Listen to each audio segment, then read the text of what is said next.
சிவன் ஏன் நீலகண்டனானார்? உலகம் அமைதியாக இருந்த அந்த நேரத்தில் ஒரு பேராபத்து நெருங்கிக் கொண்டிருந்தது. தேவர்கள் மற்றும் அசுரர்கள் பார்க்கடலை கடைந்தபோது அதிலிருந்து வெளிவந்தது அழிவை ஏற்படுத்தும் விஷம், ஆலகல விஷம். அந்த விஷம் 3 உலகங்களையும் அழிக்கத் தொடங்கியது.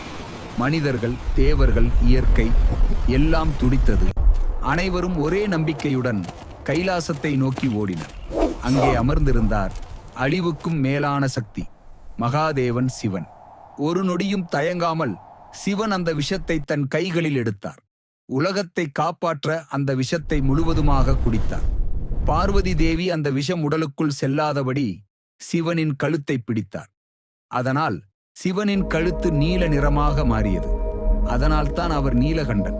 சிவன் தன்னை நினைக்கவில்லை, உலகத்தை காப்பாற்றினார். ஹரஹர மகாதேவா.